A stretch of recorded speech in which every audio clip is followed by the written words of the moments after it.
When you are traveling in China, museums can always help visitors to understand better a destination or a specific cultural background. This time, I visited some of the most unique museums in Hangzhou to discover the stories behind this city.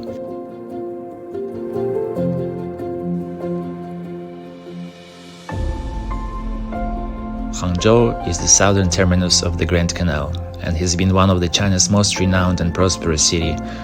It is a major economic and e-commerce hub within China. It is one of the 7 ancient capitals of China, and in the late 13th century was described by Italian traveler Marco Polo as the finest and the noblest city in the world.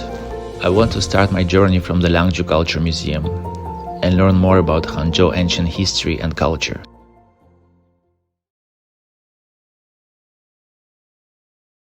Before I came to Hangzhou this time, I never heard about this museum.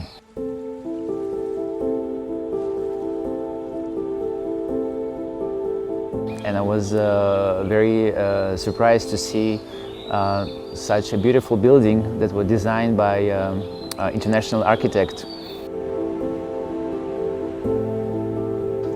The Hangzhou culture was the last Neolithic jade culture in the Yangtze River Delta of China. It boasts some of the earliest recorded evidence of Chinese civilization. So I find it's very interesting to compare how it was back then in this part of China, in the Yangtze River, and at the other side of the world, the Middle East. It's really amazing, I also found out yesterday that the pyramids in Egypt were built at the same time that was Hangzhou culture. It's like a coincidence. It's also happened in the Indus River Valley and also in the Mesopotamia. The same time.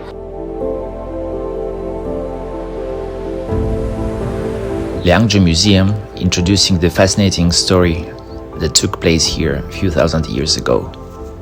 It was about how Hangzhou people, they live and how they ate. The Hangzhou culture was very rich culture and very advanced to those times. And also the agriculture back then was very well developed for those times. And we know that Chinese, they love rice a lot. And 5,000 years ago, there were a lot of rice stored in the Hangzhou ancient city. And over here, we have the fruits and vegetables that the people ate. And some of them is very similar to today's diet. This is what I say, the kind of language, the kind of early literature they used to communicate.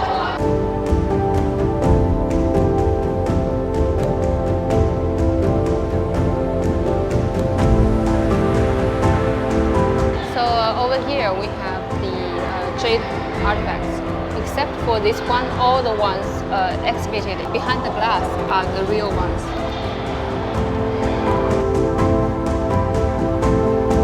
I like 2 things.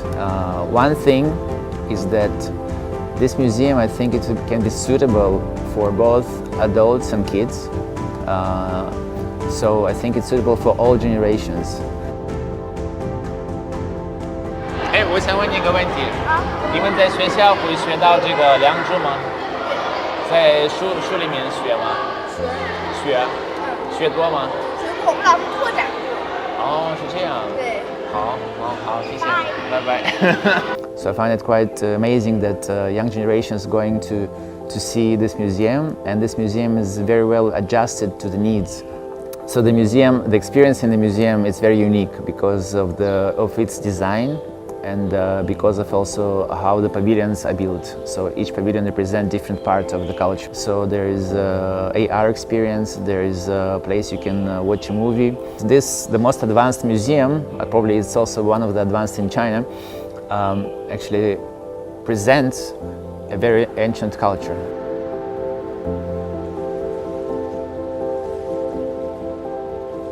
I will definitely recommend them to visit the museum and also nearby areas, and I will be happy to take them and to maybe even introduce to them.